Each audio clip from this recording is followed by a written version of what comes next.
السلام علیکم ناظرین، میں رئیس اعظم حیدری کولکتہ انڈیا سے فضائل نماز پیش کر رہا ہوں۔ سماعت فرمائیں کہ نماز کی حیت حضرت حسن رضی اللہ تعالیٰ عنہ جب وضو فرماتے تو چہرے کا رنگ متغیر ہو جاتا تھا۔ کسی نے پوچھا یہ کیا بات ہے، تو ارشاد فرمایا کہ ایک بڑے جبار بادشاہ کے حضور میں کھڑے ہونے کا وقت آ گیا۔ پھر وضو کر کے جب مسجد میں تشریف لے جاتے تو مسجد کے دروازے پر کھڑے ہو کر یہ فرماتے، یا اللہ تیرا بندہ تیرے دروازے پر حاضر ہے، اے احسان کرنے والے اور بھلائی کا برتاؤ کرنے والے بدعمال تیرے پاس حاضر ہے۔ تو نے ہم لوگوں کو یہ حکم فرمایا کہ اچھے لوگ بروں سے درگزر کریں، تو اچھائی والا ہے اور میں بدکار ہوں۔ اے کریم میری برائیوں سے خوبیوں کی بدولت جن کا تو مالک ہے درگزر فرما۔ اس کے بعد مسجد میں داخل ہوتے ہیں۔ حضرت زین العابدین رضی اللہ تعالیٰ عنہ روزانہ 1000 رکعت پڑھتے تھے۔ تہجد کبھی سفر یا ہجر میں ناغہ نہیں ہوا۔ جب وضو کرتے تو چہرہ زرد ہو جاتا تھا، اور جب نماز کو کھڑے ہوتے تو بدن پر لرزہ آ جاتا ہے۔ کسی نے دریافت کیا تو فرمایا، کیا تمہیں خبر نہیں کہ کس کے سامنے کھڑا ہوتا ہوں؟ ایک مرتبہ نماز پڑھ رہے تھے کہ گھر میں آگ لگ گئی، یہ نماز میں مشغول رہے۔ لوگوں نے عرض کیا تو فرمایا کہ دنیا کی آگ سے آخرت کی آگ نے غافل رکھا۔ آپ کا ارشاد ہے کہ مجھے تکبر کرنے والے پر تعجب ہے کہ کل تک ناپاک نطفہ تھا اور کل کو مردار ہو جائے گا، پھر تکبر کرتا ہے۔ آپ فرمایا کرتے ہیں کہ تعجب ہے، لوگ فنا ہونے والے گھر کے لیے تو فکر کرتے ہیں، ہمیشہ رہنے والے گھر کی فکر نہیں کرتے۔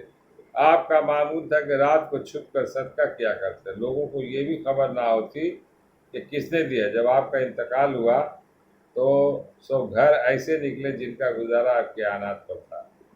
حضرت علی کرم اللہ وجہ کے متعلق نقل کیا گیا کہ جب نماز کا وقت آتا تو چہرے کا رنگ بدل جاتا، بدن پر کپ کپی آ جاتی۔ کسی نے پوچھا تو ارشاد فرمایا کہ اس امانت کا ادا کرنے کا وقت ہے جس کو آسمان و زمین نہ اٹھا سکے، پہاڑ اس کو اٹھانے سے عاجز ہو گئے۔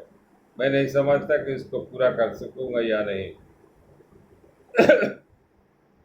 حضرت عبداللہ بن عباس رضی اللہ تعالیٰ جب اذان کی آواز سنتے تو اس قدر روتے کہ چادر تر ہو جاتی، رگیں پھول جاتی، آنکھیں سرخ ہو جاتی۔ کسی نے عرض کیا کہ ہم تو اذان سنتے ہیں مگر کچھ بھی اثر نہیں ہوتا۔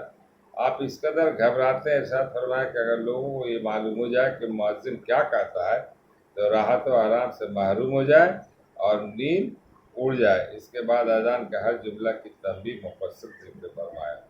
اللہ تعالی ہم لوگوں کو پڑھنے اور سننے سے زیادہ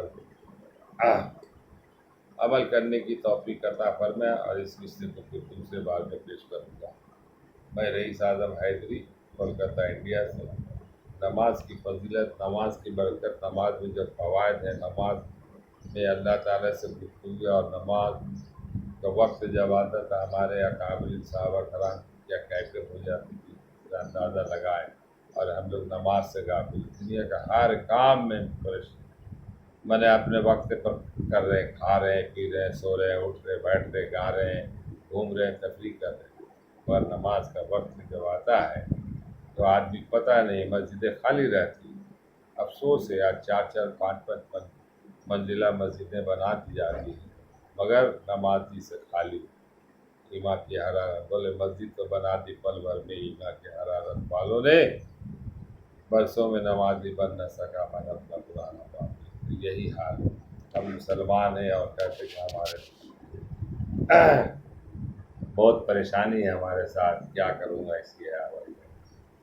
باقی میں وقت کا بھی ظلم ہے، لوگوں کرے بھائی آپ جب اللہ کی بات کو نہیں مانیں گے اور اللہ کے حکموں پر نہیں چلیں گے تو اللہ کی طرف سے تو یہ عذاب ہے ایک طرح سے، آپ کی پریشانی کا سبب جو ہے نا یہ عذاب۔